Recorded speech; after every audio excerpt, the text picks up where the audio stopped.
Bon, imaginez la scène. Une élection présidentielle, un candidat qui l'emporte avec plus de 76% des voix. En temps normal, on parlerait d'un véritable plébiscite, non? Sauf que là, on est en République centrafricaine. Et ce score, eh bien, il a complètement mis le feu aux poudres. Le pays est plongé dans une crise profonde, avec d'un côté une contestation interne très forte, et de l'autre, le jeu d'influence d'une puissance mondiale qui n'est autre que la Russie. Alors, la question est là, posée sur la table. Comment est-ce qu'une victoire qui a l'air aussi écrasante peut déclencher une crise pareille? C'est quand même un sacré paradoxe. Et c'est justement ce qu'on va décrypter ensemble en plongeant au cœur de cette élection qui est vraiment, vraiment sous haute tension. Ok. Alors pour commencer, tout part de l'annonce d'un résultat. Un seul chiffre. Et ce chiffre, loin de calmer les esprits et de clore le débat, va au contraire tout faire exploser. Le voilà, ce fameux chiffre qui est au cœur de toute la controverse, 76,15%. C'est le score officiel annoncé par l'autorité nationale des élections pour le président sortant, Faustin Archange Touadéra. Franchement, sur le papier, c'est un score écrasant, hein. Ça lui offre un troisième mandat sans discussion possible. Mais voilà, c'est sur le papier seulement. Et évidemment, la réaction, elle ne se fait pas attendre du tout. L'opposant Anicet Gerge de Logoual, lui, ne mâche pas ses mots. Il dit, je cite, les résultats proclamés ne reflètent pas la volonté du peuple centrafricain. Voilà. C'est direct, l'accusation est claire, ce chiffre, ce n'est pas le résultat des urnes, c'est une manipulation. Et là, c'est officiel, la crise est ouverte. Et attention, on ne parle pas juste de petits soupçons, hein. Les accusations, elles sont beaucoup plus graves. L'opposition, avec des figures de proue comme l'ancien Premier ministre Henri-Marie Dondra, parle carrément d'une fraude organisée. On parle de quoi? De manipulation des chiffres de vote, de violation des lois, d'irrégularités massives. Bref, la liste est longue, à tel point qu'il demande ni plus ni moins que l'annulation pure et simple de l'élection. Bon, la question qu'on se pose, c'est comment est-ce qu'on a pu en arriver là? Pour vraiment comprendre, il faut prendre un peu de recul, regarder au-delà de cette seule élection. Parce que la crise d'aujourd'hui, en fait, elle a des racines bien plus profondes. Elle pousse sur le terrain d'une démocratie qui était déjà très, très fragile. Si on regarde un peu la chronologie, on voit bien cette dégradation progressive. En 2013, il y a la chute du président Bozizé, le début d'une grosse période d'instabilité. Puis en 2016, Faustin Archange Touadéra arrive au pouvoir, et on pouvait espérer un tournant. Mais le vrai point de bascule, le moment clé, c'est 2023. Cette année-là, un référendum super controversé fait sauter la limite des mandats présidentiels. Et ça, c'était la porte ouverte pour qu'il se représente une troisième fois. On sentait déjà que ça allait créer des tensions. Donc, quand arrive le jour du vote, il faut bien voir que les dés étaient un peu pipés, si on peut dire. Le terrain de jeu n'était pas du tout équitable. Il faut s'imaginer la situation. Des médias sous contrôle, une opposition complètement éclatée, et surtout, l'impossibilité pour plein de candidats de faire campagne normalement, en sécurité, partout dans le pays.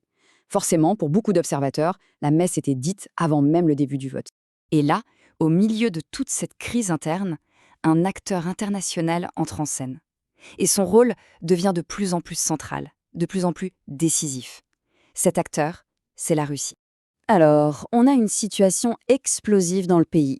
La crise fait rage, l'opposition crie au scandale, la légitimité même de l'élection est remise en cause. Et que fait le président Touadéra à ce moment-là? Eh bien, il choisit de ne pas regarder à l'intérieur, mais à l'extérieur. Et son geste, c'est un coup diplomatique assez spectaculaire. Il invite publiquement Vladimir Poutine à venir en Centrafrique. Le timing, évidemment, n'est pas un hasard. On est en pleine contestation, les résultats ne sont même pas encore validés par la Cour. Et lui, il qualifie le président russe de grand dirigeant. C'est un message politique extrêmement fort, envoyé autant à son opposition qu'au reste du monde. Mais attention, cette invitation, c'est un peu la partie émergée de l'iceberg. Derrière, il y a une alliance qui est bien, bien plus profonde. Ça va de la sécurité militaire avec le groupe Wagner, bien sûr, à l'exploitation des ressources comme l'or et les diamants. Il y a aussi de la formation militaire, des accords politiques entre parties.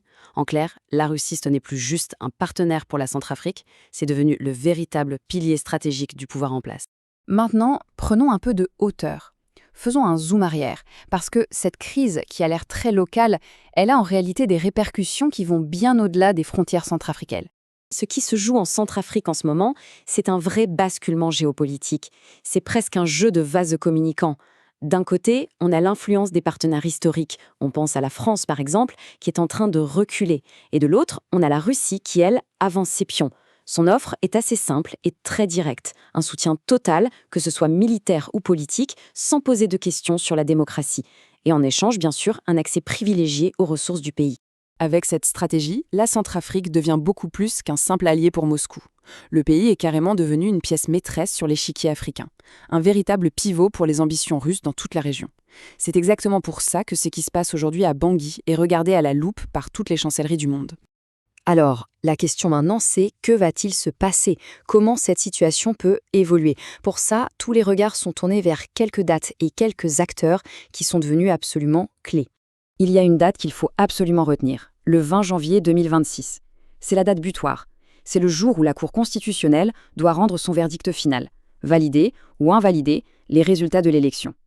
Autant dire que cette décision va être décisive. Elle peut soit calmer le jeu, soit au contraire plonger le pays encore plus profondément dans la crise. En gros, l'avenir du pays repose sur 3 grandes inconnues. Premièrement, la justice. La Cour constitutionnelle sera-t-elle vraiment indépendante face au pouvoir politique? Deuxièmement, la communauté internationale. Va-t-elle pousser pour un dialogue ou va-t-elle laisser la situation se dégrader?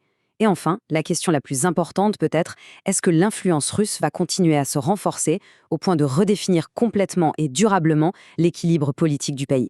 Au final, cette élection et tout ce qui en découle, ça nous amène à une question vraiment fondamentale, qui va bien au-delà d'un simple résultat électoral. La Centrafrique est à la croisée des chemins. Est-ce qu'elle se dirige vers une sorte de stabilité autoritaire, sous la protection d'un allié étranger très puissant, ou est-ce qu'il reste encore une chance, une voie possible pour construire une démocratie réelle, qui inclut tout le monde? C'est ça le véritable enjeu pour les mois et même les années à venir.